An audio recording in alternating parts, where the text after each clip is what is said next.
I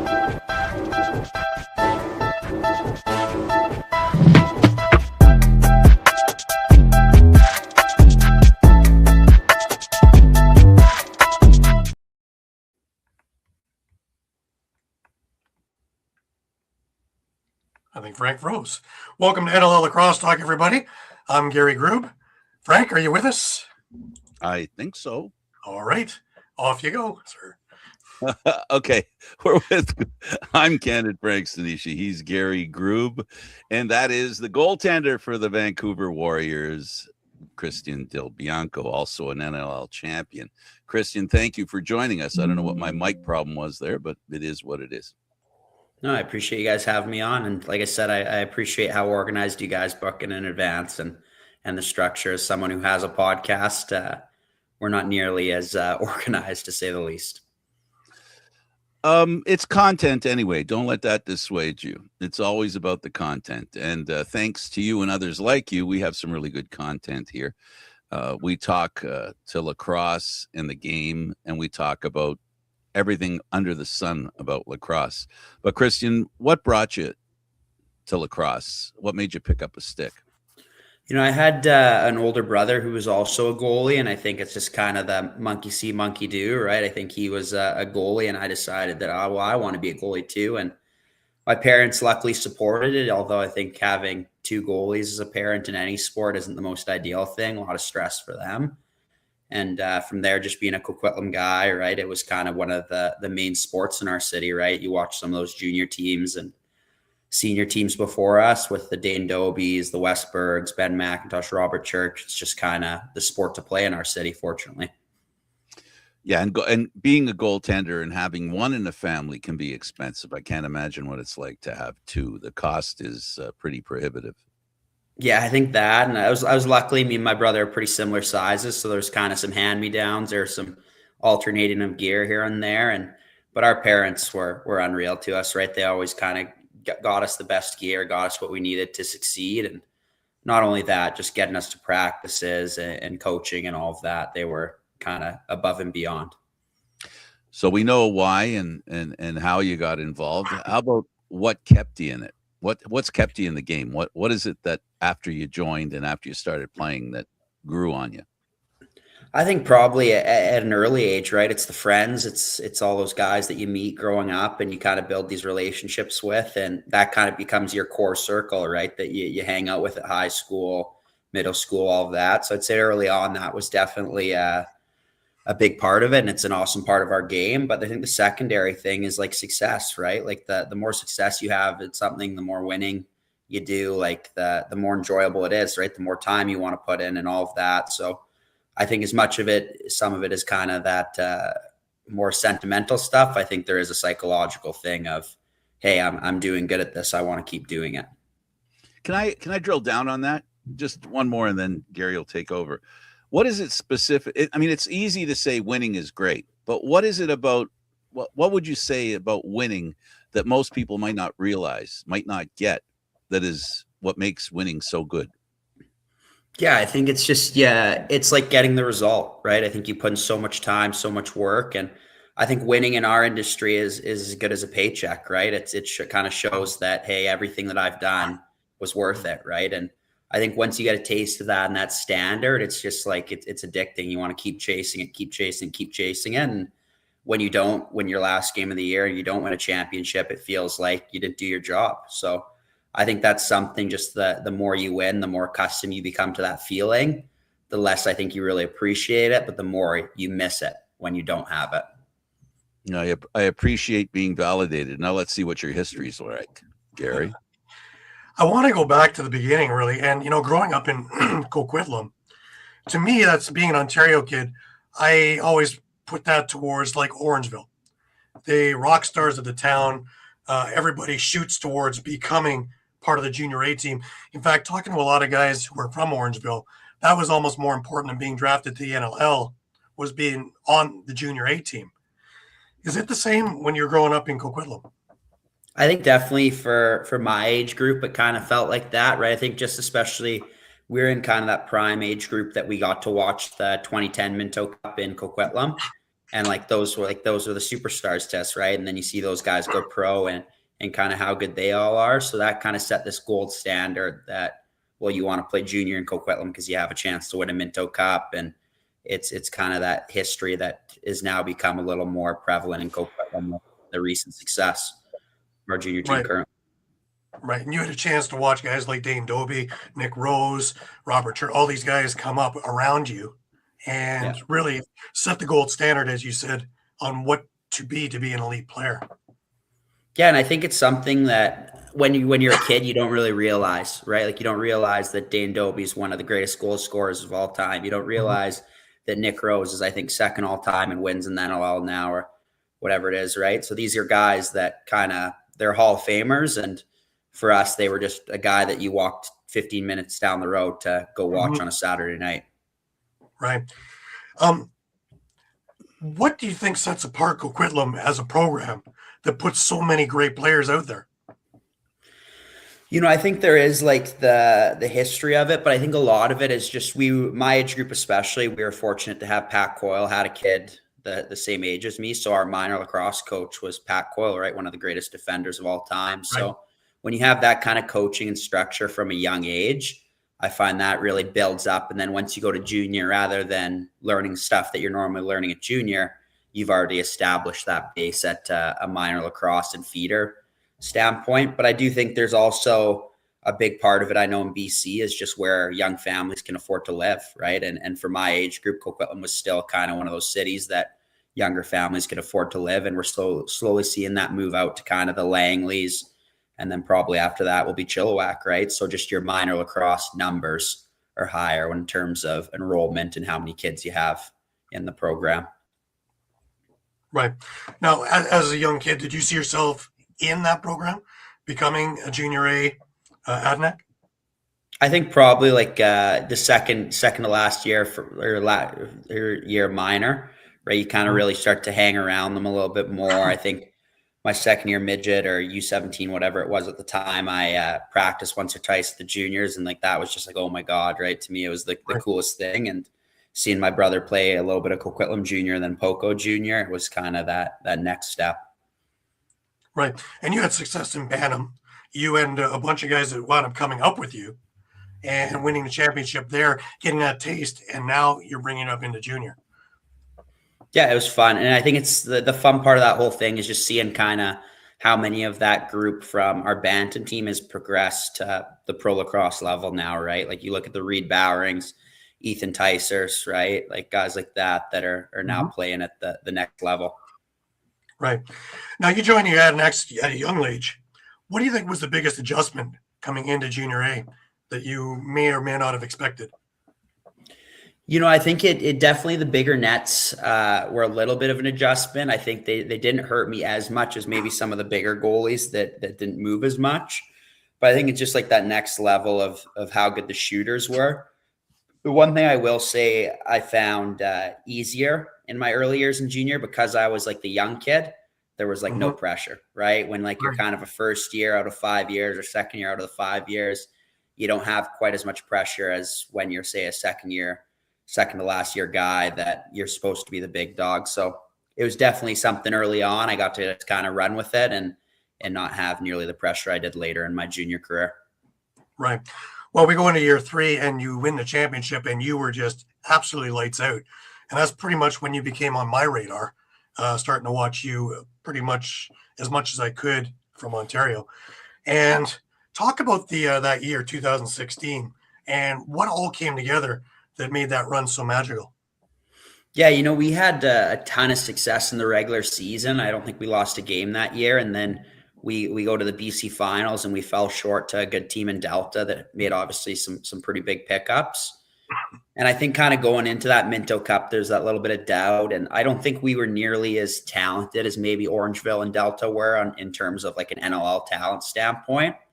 But I think we just had so many role players that just were bought in, so many soldiers like Nico McNabb, a guy who was like a junior B for the majority of the season who played up. Like he played every game of the finals, right? Stuff like that. Just guys were getting to the areas they needed to and just weren't being denied, right? Whether there was a talent deficit or not. Right. 2017, could have been a second year, but you ran into an absolute buzzsaw with Six Nations, the all-star team of the Minto. Yeah. But 2018, you're back on the winning track. That was really a weird one, with all the controversy with Jeff and Dan Teat and all the other things. But you guys, when you guys were playing, were on the top of the mark. You were lights out in that again, and your whole team just rose to the top, beating a really talented Brampton squad. Yeah, I think it's kind of the same thing that the reality is if you look at the two lineups, like we had some very good players too. But, like there's Jeff Teat, Clark Pedersen, Boudreau, Biles, Maduros, like all these guys on their team. So they probably have more NLL talent if you look at the two rosters. But I just think we kind of had that winning culture. We had so many guys that were sprinting on and off the floor. And it's just kind of those little things that in junior make a lot bigger of a difference than at the pro level. Right. We move into going into pro, and you were taken actually off guard being drafted by Calgary. I think you thought you were being redrafted by Vancouver, if I read it right. And Calgary gets you 15th. What did Molosky talk to you about when he first got you? Because you guys knew each other already from Coquitlam. Yeah, he kind of had called me after, and I was obviously a little taken off guard because I think at that point I thought I was going to the Vancouver Stealth when they were out in Langley there. But I remember kind of going into my first training camp in Calgary, and him and Bob McMahon had kind of pulled me aside, and they just said, hey, listen, like, we're not expecting it to be like snap of the fingers easy. Like, you're going to struggle, and that's okay, but just listen to those two older guys, right? And I was very fortunate to have Mike Poulin, who's arguably one of the most liked guys in the NLL, and Frank Shiglianu, right, who's just two true professionals. So there's definitely some struggles early on for me, and I was fortunate to have guys like that to lean on and help with the transition. I can give you a little story to show you how small a community this really is Frank, when he was apprenticing to be a plumber out in BC, he actually apprenticed under my cousin. Small world. Yeah, small world. Yeah, especially with lacrosse, right? Yeah, definitely. Talk about being under those guys and, kind of easing your way into the Calgary lineup, because again, it's daunting to come up from junior and into the NLL right away. Yeah, I think I was a victim of everything being too easy in junior. Like, I think there was a lot of success. I was always on a very strong team with really good defenses, and I don't think I was challenged as much. So I think early on in my career, I had some really tough games, right? I had games where like I was getting outclassed, and it was pretty clear that I wasn't ready to play at that level. And I think that was a struggle that I probably needed at that point in my career, right? To kind of give me a bit of a reality check and a gut check of just how hard it is and just how good the guys at the pro level are, right? And then obviously I was fortunate enough that Calgary was invested enough into me to give me some time and give me more chances, and then eventually to win the starting job there. Right. What do you think really got you through that stretch? Just perseverance, or? I think just the guys, right? I think there was a lot of guys that probably knew that I was a younger guy that was a little more fragile, that they knew when I had a bad game when to pick me up, and then they kind of knew when they could kind of tell me to give me a gut check and stuff like that. And I would say Dane Doby was probably a big part of that. I think he was pretty aware at that point as a leader on the team of kind of how fragile I might have been at times and how fragile I wasn't at times. So I think he was definitely big for that transition in my career. What do you think was the big aha moment where you said, I belong here? This is my place? It was probably, I think we were in Toronto, and I think that was probably my first win playing in the ACC at that point. And I think that was probably like the first, like, okay, like, you know what, like I knew I could do this, right? And I think for the longest time, like, you're struggling to get that first win, you're struggling to kind of get that validation, and you just kind of keep grinding it out. And I think once I finally got that one off my back, I think it felt like I was rolling. Right. Now we get into the 2019 season, and everything aligns. The stars align. You guys have just an absolute fantastic team. You go into Buffalo in the finals, and you are the heavy underdogs. You go in and you absolutely shut down a powerful Banis lineup in Buffalo in game one. Let's talk about that, and let's talk about just the feeling as that game was going along. Yeah, I think that's another one of those situations that maybe being a young kid like made it easier, right? Like you kind of don't feel as much pressure. You're just kind of like, okay, like I'm going to go swing for the fences here, right, and hope it hits, right? So I think we had a very good veteran defense with a lot of big bodies, a lot of guys that kind of were very good communicators and good at kind of taking certain lanes and give me the looks I want. And I think once you had that momentum of stealing one in Buffalo, I think deep down you knew, hey, we don't want to, although we won here, you don't want to go back to Bandit Land for game 3. So when we went home, it was kind of that feeling of, okay, we need to get this done. And the second game was another one. It was just as a fan at the edge of our seats for the entire game. You go into overtime, and then you have just an absolutely crazy bunch of results there where you wind up making a save or one of your Zach Currier makes a save, yeah. And you come back and, yeah, just the whole thing. And then you wind up scoring the overtime goal, and here you are hoisting the cup. Just incredible. Yeah, it was awesome. And I think just that, like, not that we're not a pro sport, like that's the closest we'll ever feel to the NHL for some of us, right? Like having the Saddle Dome with 18,000 fans in it, and just like I remember Pacer and some of the other old guys talk about there's a TV timeout in the fourth, and like people were jumping or like stomping their feet or something, and like it felt like the arena was vibrating. So I think that's kind of one of those things that when you get older, you're really going to kind of remember as one of those key moments of your career. Yeah, I've been to the press box in Bandit Land when they were winning, and I tell you, it feels like the roof is rumbling, which is a little unnerving when you're in the roof. Yeah, a long way down. But and it's deafening, absolutely deafening. And Calgary was the same thing, absolutely deafening. And again, you guys win the cup, 2-0. Absolutely, I would say shocked the world. But looking at you guys all look like you belong there, and you earned it 100%. Talk about that initial moment. You got the cup. Here it is. Yeah, I think there's just there was a lot of veterans in Calgary. I think that was Curtis's first win right after a pretty great career he was already having at that point. I know he's gone on to score probably another 400 points since then, but I think it's just a big part of like kind of getting over the hump. There's a lot of really talented teams that don't end up winning. Like there's a certain level of skill set and talent and all of that you need, but you do need a little bit of ball luck and a little bit of things to go your way. So I think we were fortunate, but it was just an electric atmosphere and feeling, and a pretty special group to do it with. Absolutely. Now we head into COVID and everything stops. The world stops. How do you keep yourself going and keep yourself sharp while you're off? We had an XLL league out west that was kind of like, it was like a very structured beer league would be my description of it. But it was hilarious because you'd have senior C guys playing with NLL players, right? So I played a bunch of player in that league, and I think that was something that was super fun because guys who are playing pro are now playing with guys that maybe, hey, I was on the same Pee Wee A2 team as them and stuff like that. So it was a very good little community thing, especially at that point when we were kind of all just coming out of lockdown. Right. Now we keep going, and you by 2023, 2024, you've announced that your life is in Coquitlam and you want to move back and you want to get out of Calgary, and it doesn't work so smooth. So you jump over to the ALL. Now I do media for the ALL East here, and I love the league. I think it's just fantastic on teaching someone to become a pro and stay a pro. It's put something like 35 players into the NLL over the number of years it's been around. Talk about going in there to keep yourself sharp while all of this other stuff is working itself out.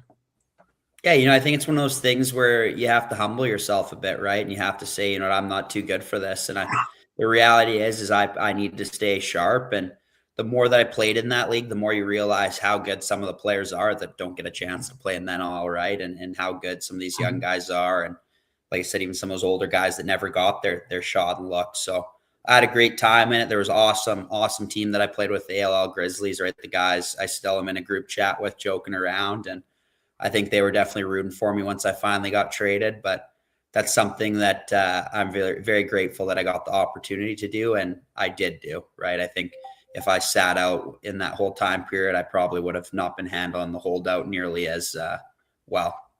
Right. Well, you get into Vancouver, and boy, do you make an impression there. I believe you went undefeated the rest of the season in Vancouver. Obviously, ALL kept you sharp.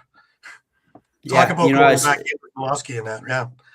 Yeah, I kind of said to somebody just with like the media push and all of that week that I got traded, like that first game versus Toronto was probably the most pressure I've ever felt in my career, and I kind of did that to myself by the holdout and all of that. But I remember going into that game just thinking, what a game this would be to throw up a stinker out of any of them. So I went out there and I definitely wanted to give a good result for the owners, right, and Dax Aquilini, and kind of just show my value and kind of prove them right. And that's something I constantly feel in debt to them, that I always want to make sure that I make them look good and make sure it looks like it was a good trade for their team.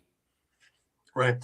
Well, over the off season, they've put an awful lot of energy into bringing back the 2019 Calgary team. They brought you back a number of players that you're very familiar with, as well as a bunch of up and comers that were really on Molosky's list in the first place, which has made you a really big contender now. So in comes the pressure again, I guess. Yeah, and it's a fun thing, and I think that's one thing when I came over to Van, you don't really know, right? You're not that you're expecting people to follow, but you kind of know, hey, it's a home city for a lot of guys. And sorry, Ron Michael there, that's funny. But I just think that it's one of those things as guys start coming, it's kind of like that sigh of relief that, okay, we can do this here. We can make this a location that guys want to be. And I think once guys start having kids and you start seeing like Curtis Dixon out there on the floor with his kid on the glass, right, and warm up, stuff like that, not that it matters that much, but it makes a big difference for those memories long term in the game. Right. Is your role now obviously starting goalie, but is your role also to bring Connor O'Toole into the fold? They're kind of like what Poulin and Skiggs did for you. Yeah, he's awesome, and I think he's one of those kids that you can tell that his dad is one of the greatest goalies of all time, right? Just from an IQ standpoint, the way he sees the game, the way he works towards the game, like he just kind of has that pro-ready attitude and approach, I think is probably my biggest compliment on him. And I think he's going to have a ton of success in this league once his time comes. Right. Let's talk about the culture there. Now, of course, with Molosky, you got the same coaches as before, Bob McMahon, Rob Williams, everybody's there. But even the culture with the fan base now that you're playing in mainland, that really helps the team build. Yeah, it's exciting. And I think there's a lot of us growing up in Vancouver that we're invested in. We want this to be a successful business, right? We want this to be a sport that we're getting 10,000 fans to every game. So a lot of us are super committed to that. And I think it's just like one of those things that when you go to a game and you see it kind of trending in the right direction, it feels good, and it feels like it should be in a province that has so many people playing lacrosse. That's always been the thing, is like, why wasn't the attendance there? Because it's been such a hotbed, especially in summer, such a hotbed of lacrosse. And then, of course, we had Langley, and we talked about it off air being a difficult place to get to. Whereas right now you're in downtown, very easy to get to, and away you go. Do you think that it's got the younger crowd interested now as well? Yeah, I think like we kind of talked about that bar crowd / beer crowd. I think it definitely helps with the commuting, but I think we also talked about it before the show. Like Vancouver is a city that likes winners, right? There's a lot of stuff to do here, a lot of sporting teams, a lot of different activities between the mountains, the ocean, all that. So if your team's 1-12, people aren't showing up, right? If you're 12-3, people might start coming. So that's a big thing that we have to realize in a city like Vancouver. Right. Now, we have one more championship to talk about. Of course, you had Senior B back in 2024 and suited up for Ladner. And again, what a performance you had in the finals. That's something that we still talk about. We talked about it even in this President's Cup, about stealing the show and winning that championship. Talk about getting on with the Ladner team and good playing at home too.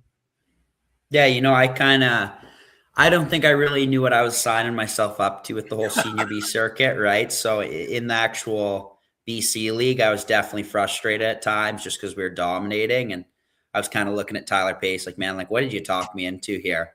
Like, why are we doing this? But then you go to the President's Cup and you just it's just a grind of a tournament. All these teams are loaded up with pro talent, and you kind of realize that, hey, this is like a really hard tournament to win, not only from a talent standpoint, but just like staying healthy and getting through the actual full week. I think it's like 7 games in 6 days or whatever it is. Yeah, to me, it's a bigger grind than the Man Cup, to tell you the truth, because it's just ridiculous the way the structure of the tournament is, and everybody flying in, and everything happens this fast. But Yeah. Ladner, this was a three-peat at that point, and even more pressure to win.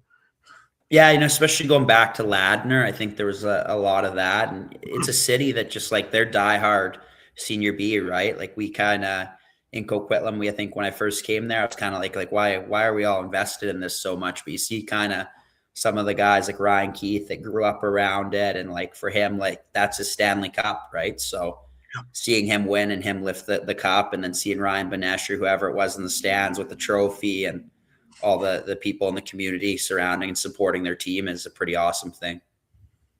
Right. The one we haven't talked about, of course, is summer ball in WLA, and you have been a mainstay with Coquitlam for the majority of the of your career. And the one thing that always stands out to myself and my guys on our Sunday show is just how much rubber you get to see in a game, because you, on an average, get about 60, 65 shots. And that's daunting, week in, week out, and to have such a great average. Sure keeps you sharp. Yeah, you know what? It's one thing going back to Coquitlam this summer was an awesome feeling, right? Just going back to that familiar arena. It's like it's 10 to 15 minutes from my parents' house walking. So it's a pretty fun feeling, right? Just going back to that dressing room. And obviously we had some success this year, and I don't think we were necessarily like this superstar team that had all this talent, but we had a lot of young guys who had career summers that have kind of got themselves drafted into the NLL and stuff like that. And it was fun to kind of just like grind out games and kind of have that blue collar mentality of, you know what, we don't have the payroll of some other teams, but we're just going to go swing for the fence. Right. You've seen this game at every level. You've had success at basically every level. From your perspective, where is lacrosse right now as opposed to when you began? You know what, I think from how organized our ownerships are, I would say it's night and day, just kind of seeing the way the league's progressing and growing. And I think there's some markets that our fan bases are growing tremendously. There's some markets where it's kind of tailing off. And I don't know what the answer is to all those, but for most part of us being professional athletes, it's probably the most it's ever felt like, where it's like, hey, you know what, this is pretty legitimate. We're treated well. Our travel, all of that is structured well, and obviously salaries are trending slowly in the right direction. But it's one of those things that we definitely have to grow with owners, and hopefully kind of we see some of these markets start to rather pick back up or find different markets to have that success in. Right. Well, we had Nick Sakavitz on a number of years ago. He was talking about the NLL was basically where the NHL was around 75 or 76. It was starting to get the TV deals. It was already structured enough with the teams. It just hadn't had the big explosion yet. Do you see that coming in the near future? You hope, right? I think it's when you look at lacrosse, right? It offers so much from, like, if you like basketball, it's similar plays. If you like hockey, it's the similar kind of speed and the bit of violence, right? With the hitting and stuff like that does sell. So I think it's one of those things that we just need to get the exposure out there, which I think the league's doing a great job of. And the best case is when that is on, like, say, ESPN or TSN or one of those, you hope it's in Buffalo, or you hope it's in Calgary, you hope it's in Van, right? Or Colorado, where you see, okay, you flip on the TV, there's 10,000 people watching this. Maybe I want to watch this too, right? So I think that's definitely a big thing as our league grows. We've also talked about it before on the show, is that to have it on linear TV where a bar owner can flip TSN on and have the game on and just watch the crowd, because I've seen it many times where the conversation all of a sudden goes right to the screen, and the way it is, most addictive thing I've ever seen. Yeah, I used to do it as a test with a laptop and watch everybody come over my shoulders.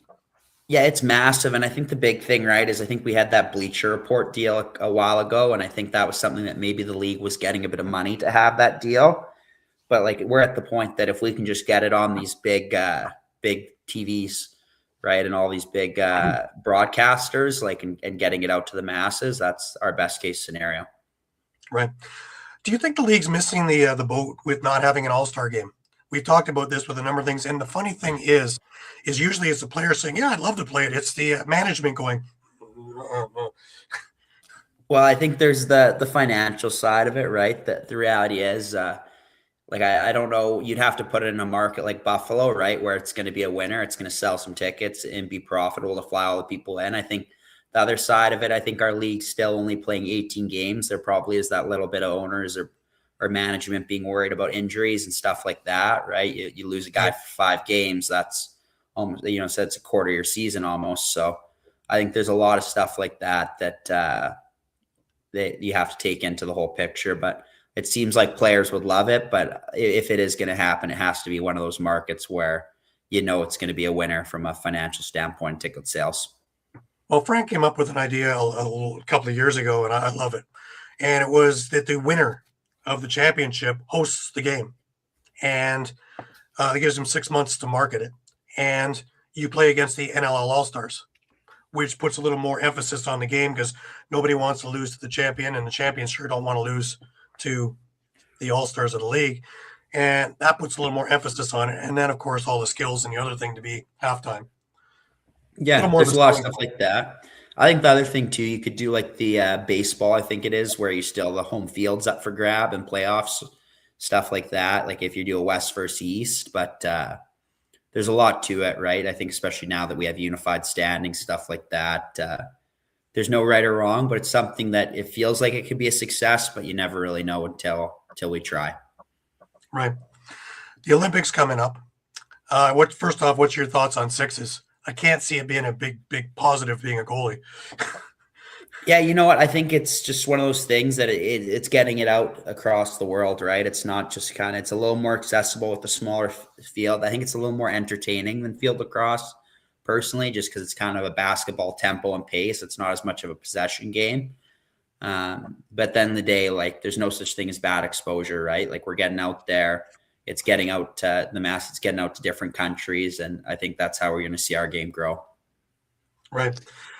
Do you think that maybe we should be looking maybe at a Winter Olympics and doing box instead, where there's not as many events and you have the arenas available, and maybe push on that particular part of the sport? It would be nice, but I think it's just the reality is, like, especially I think with Asia and some of those countries, right, where it's hockey rinks aren't as common of a thing. There's a little more limited access, right? So I think like you look at the world box, right? Like there's tons of teams and it's growing constantly, it feels like. So that's trending in the right direction. But I think until we hit a point where it's a little more accessible for everyone, we won't see the box game take off on that same kind of world stage. Right.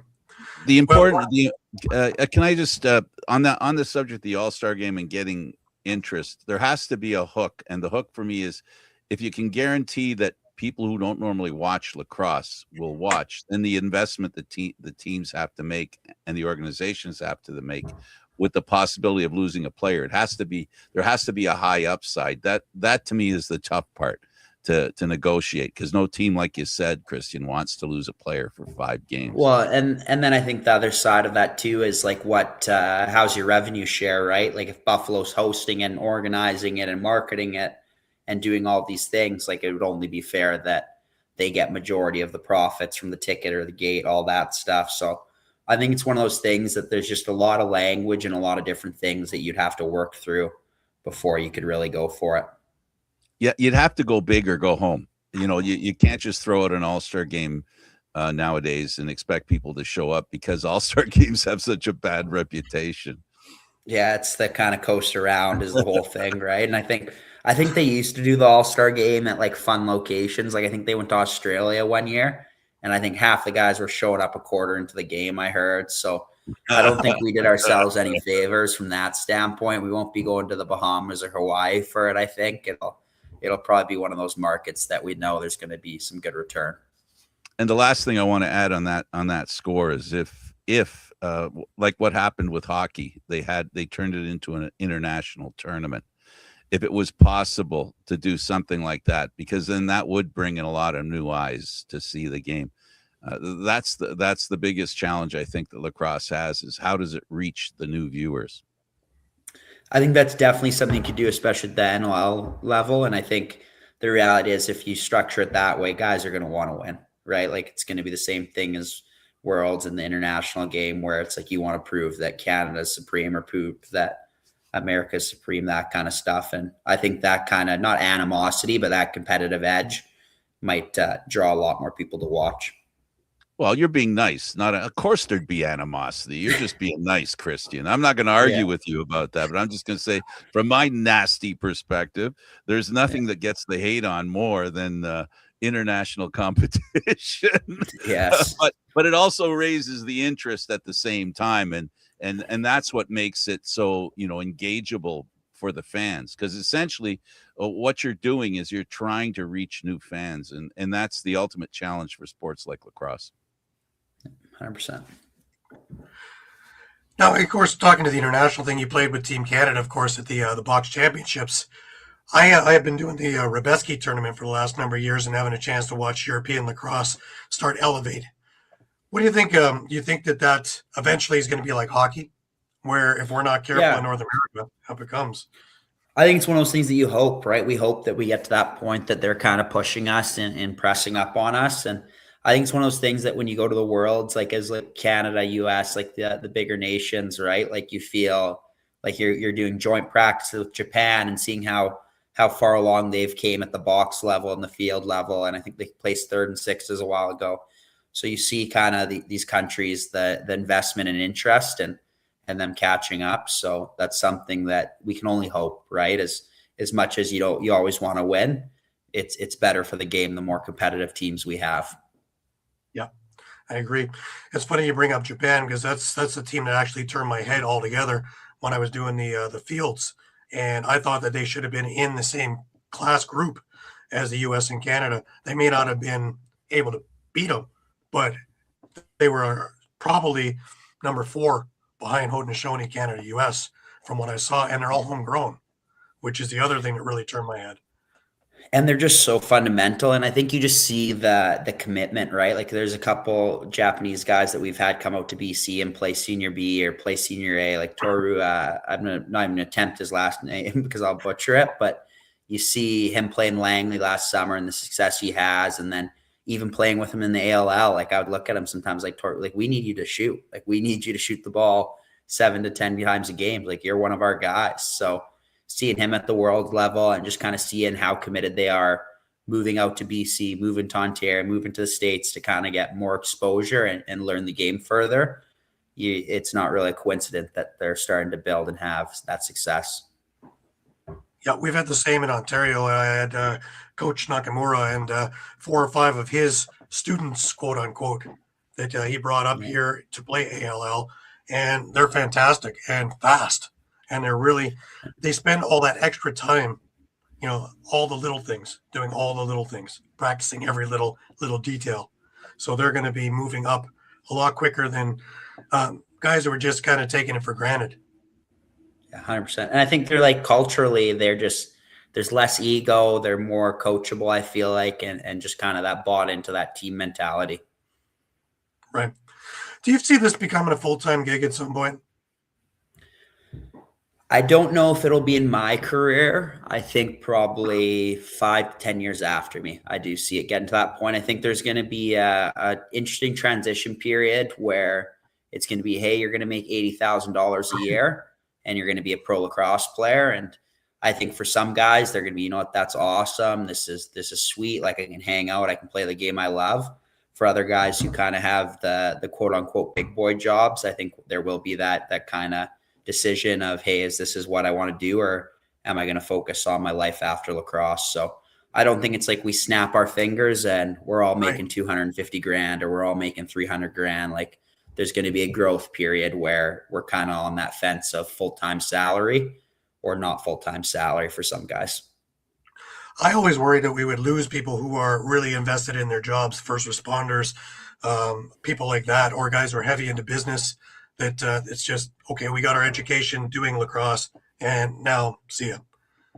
Yeah. And I think there's doctors, there's all this stuff, but I think it does come down a little bit to where you live and what your financial situation is and what you need to get by, right? Like I know the Vancouver market, the Toronto market, like these markets that a ton of our players live in aren't necessarily cheap places to live, right? So I think there will be a side of it that's not only, hey, what do I want to do? Because we'd all want to play lacrosse, but it's, hey, what do I have to do to make ends meet?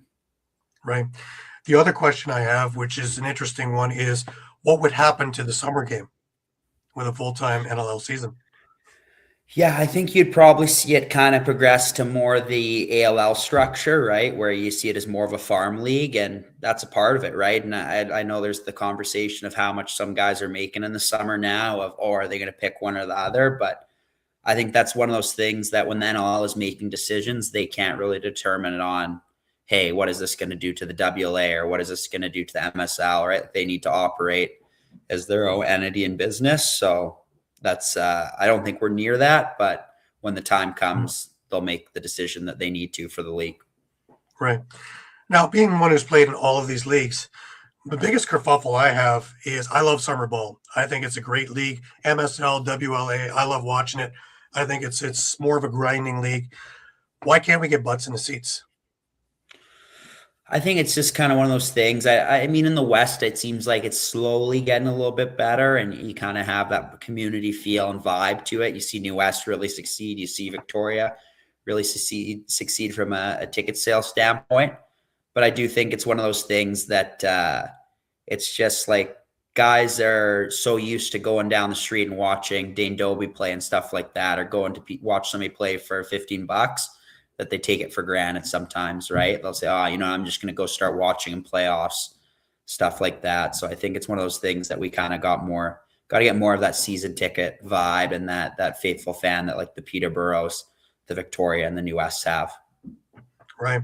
I always look as if they can align with something close to them in the NLL and just remind fans that there is more lacrosse after the season's over. I'm hoping that Oshawa does that for Brooklyn and does that for the Whitby things, and so that in Ontario it keeps growing, because nothing is more depressing than to walk into one of these arenas and be one of 10 people in the stands with watching pro players NLL playing. Yeah, for $10. Yeah.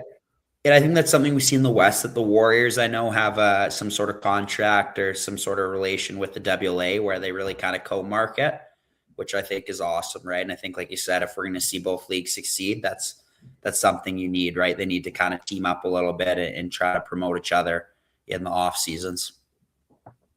Right. What's one thing you'd like to see change for the sport long term to help it grow? That's hard to say. I would say that there has to be kind of, I think our biggest thing for the box game will be accessibility, right? Like the more that we can get it out to kind of some of these other countries that maybe haven't seen it as much, or kind of go like the pro guys that, right? I know there's a lot of guys that had opportunities to work with Hong Kong lacrosse and stuff like that. So the more kind of outreach we can do, the bigger we'll see the game grow on a global standpoint, which also will help it kind of locally in Canada and the States in North America. Right. Have you looked into doing coaching, or are you coaching to try and help I coach some goalie camps with the Warriors, and then with my old teammate in Calgary, Tyler Pace. And then I think I'll be helping out with Burnaby Jr. this year a little bit just as an advisor. But I kind of always stay around the arenas, and I kind of talk to a lot of parents, a lot of the goalies, stuff like that. So it's definitely a little bit harder as somebody who runs a business and is still actively playing summer lacrosse. I think once my summer playing career slows down, I think I'll probably look on taking on more of a full-time coaching gig. Right. What's the message you would give to the junior people trying to get involved and trying to make it to the pros? I'd just say that's one of those things where you get out what you put in, right? I think it's not a coincidence. I think a lot of these people, they always say that, like, you're watching this guy, he's so talented, he shows this. Like, there's a lot of very talented players out there. If you look across the NLL and some of these top guys, like all of them, it's just like a standard thing that they're one of the hardest workers you see it in the game, right? They just all kind of have that, and it's like a bare minimum box that they all check. So I think that's one thing that's a controllable variable for those junior kids, that it's not a coincidence. The more you work, the more results you're going to get. Right. One of the things that have been brought up is that we spend an awful lot of money, both in the U.S. and in Canada, on club teams and above, on kids that are going to go towards the pros. But we really do neglect the grassroots. and maybe not the kid who's, not totally in love with the game, loves it to play it and have fun with his friends, but we really don't spend that kind of time on house leagues and things like that. Should we be spending more time on that? Because that is our fan base.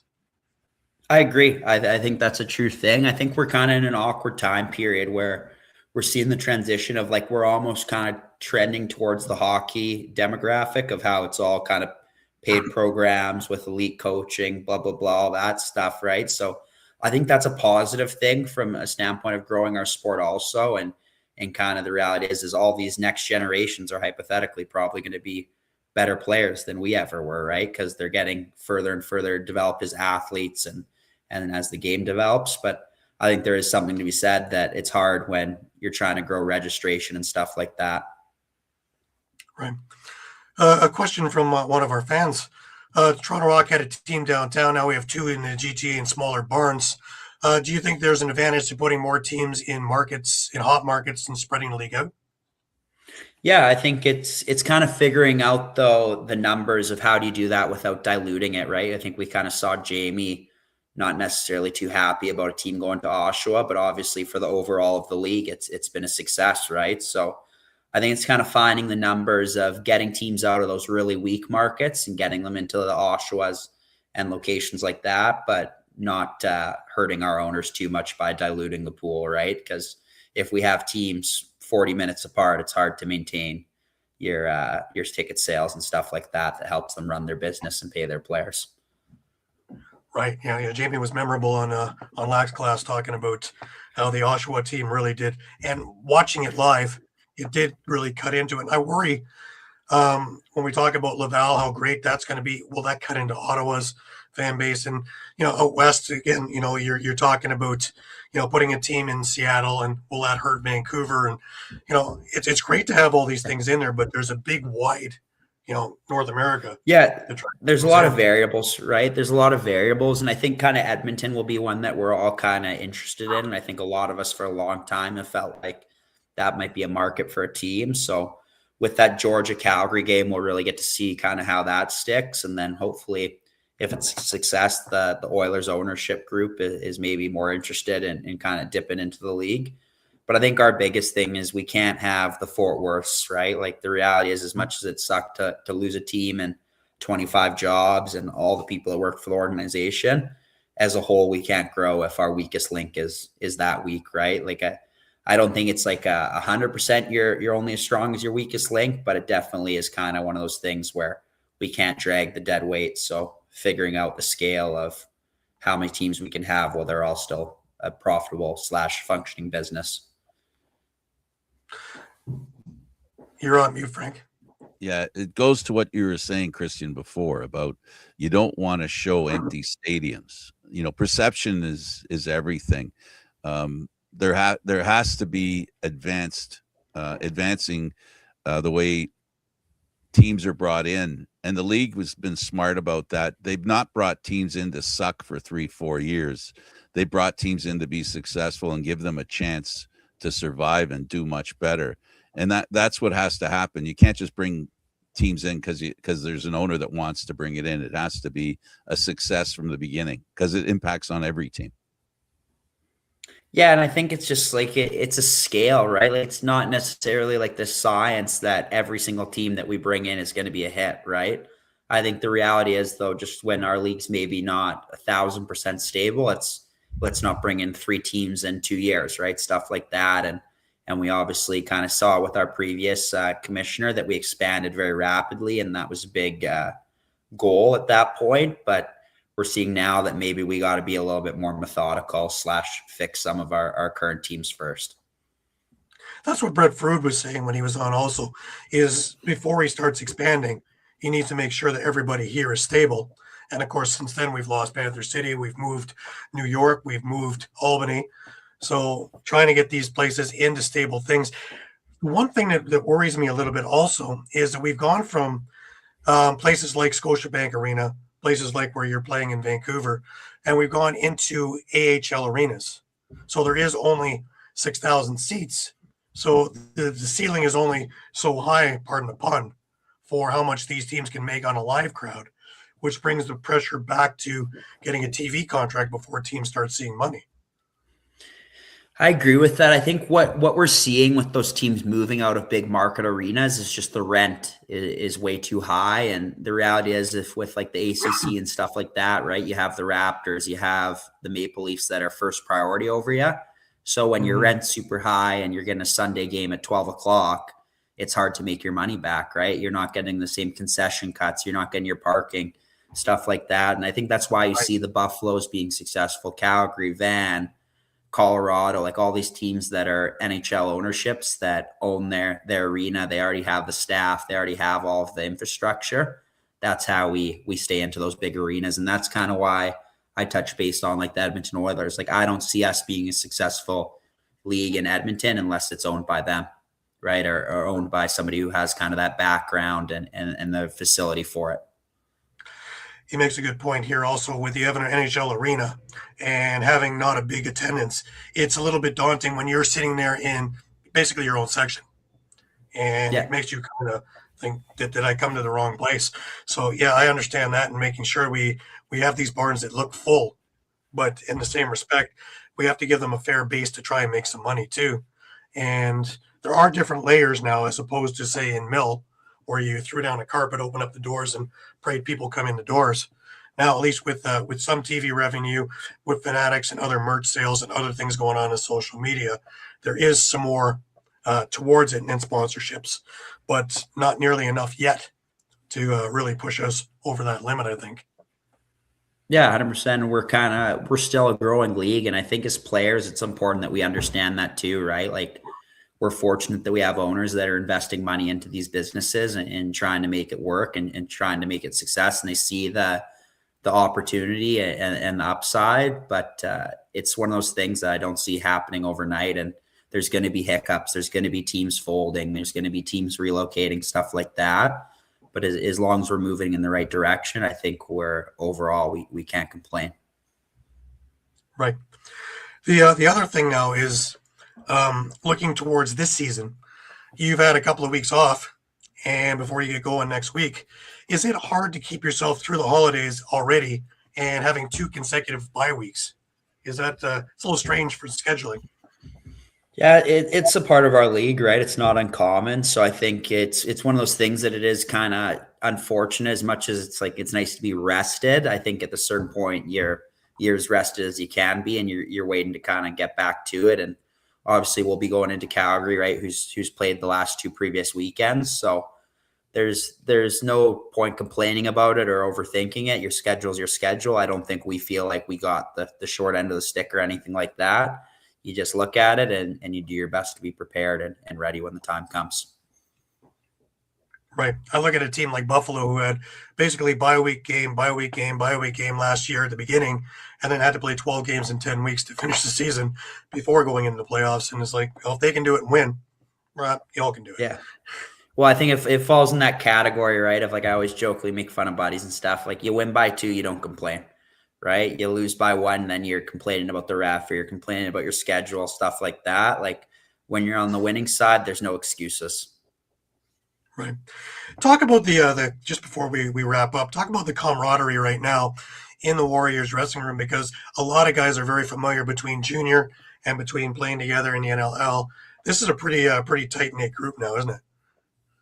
Yeah, and it's kind of feels like the old days in Calgary, which is the nice thing, right? Not only from like kind of a personnel standpoint, but just some of the vets and the Ryan Dilks, Matt Beers, Mitski, all these veteran leaders, right? Where it just kind of shows the younger generation, hey, this is like how things should be, and this is how our dressing room operates, and the overall buy-in, right? Like when we go for a team dinner and there's 3/4 of the team there, right? It's one of those things that's awesome, right? To be around the guys. And I think that's something that it's an important box to check. And I think there's a lot of teams that kind of have that vibe and feeling around the league, which is awesome for our sport. Right. The other important box to check is, like the CFL, you guys are very, very fan-friendly, shall we say, and easy to get a hold of, and very, very gracious with your time, like doing the show here, and I really appreciate that. How much do you think that the social media and the podcasts and things that you're doing as well are important as to growing this game further? Yeah, I wouldn't say our personal podcast, I wouldn't say is important that we do with me and Tino and Pacer, but I think guys like you guys that do this stuff, right? It's really important when you reach out that players make the time because you're part of pushing our sport forward, right? You guys are kind of the people that are covering it, pushing it on social media, Twitter, covering trades, stuff like that. So it's one of those things that as much as you can when you are available as a player, you need to do these things. And I think the secondary thing is just with the fans, like the reality is we are more accessible, right? We're not an NHL player where you don't see us in public or we're not on the floor around players after, stuff like that. So that's something that we really have to commit to help grow our game and kind of make people more invested in us. That's something I hope never changes when we get bigger too, because that's one of the magic things about the lacrosse community and the players is that how accessible they have been and how accessible they are, which make you guys real people. And people are very invested in you guys because of that.